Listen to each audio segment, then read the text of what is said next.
লোককে দেখার সাথে যদি সালাম দেয়, সারা দিন রাত মিলে যে কোনো মুসলমানকে, মুসলমান যদি হয়, 20 বার সালাম দেয়, আমি নবী, নবী বলছেন আমি নবীর উপর তার সুপারিশ করা ওয়াজিব হয়ে যায়।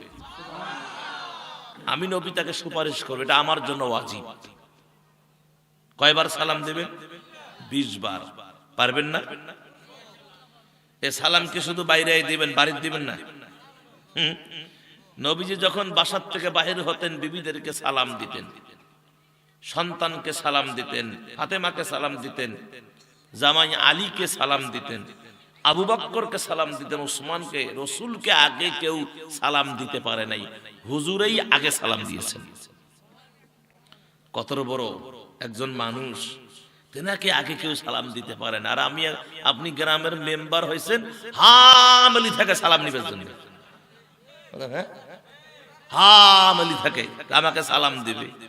গ্রামের না পাতি নেতা, কানি নেতা, কানি পাতি নেতা, সাথী রাতি পাতি নেতা আছে না, ও সালাম নেওয়ার হামলি থাকে। অথচ নবীজি বলেছে যে আগে সালাম দেয় সেই সম্মানিত। কথা কন না কেন? যে আগে সালাম দেয় সেই সম্মানিত। কিসের তো অহংকার মিয়া আপনার, কিসের তো গরম? এই গরম তুমি কারে দেখাও?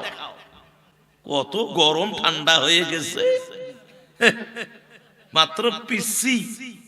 কয় হাত আপনার বড়? হাতের কয় হাত? 3.5 হাতও হবে না ঠিক মতো মাপলে। আমার আল্লাহ 40 হাত, 30 হাত, 20 গজ। এই যে বড় মাথা, বডি, এই বড় বডি, এই যে লম্বা।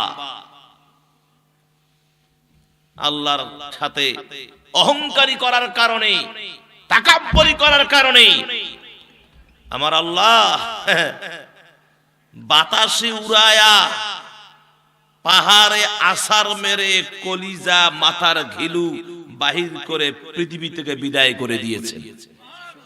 আর আপনি আরো কি সলিমুদ্দি, কি মেজাজ দেখান। আর নাস্তিকারা বেশি মেজাজ দেখায় আলেম ওলামাদের উপর। কথা বলেন, টুপিওয়ালা দেখলেই অনেক নাস্তিক আছে, ওর মাথা গিজ গিজ গিজ গিজ গিজ গিজ করে, চুলকানি ওঠাই যায়। সভাপতি সাহেব বলে চুলকানি ওঠাই, বাস্তবেই চুলকানি। আজকে এক বেয়াদব 2-3 দিন ফেসবুকে দেখতেছি, এক বেয়াদব নাকি বলে চিত্রনায়ক জাহিদ খান, ওর কপালে জুতা মারি। মসজিদের ইমামদেরকে নিয়ে কুরুচিপূর্ণ কথা বলেছেন, মাদ্রাসার শিক্ষকদেরকে নিয়ে কুরুচিপূর্ণ কথা বলেছেন, যেটা জাতি মানতে পারে না।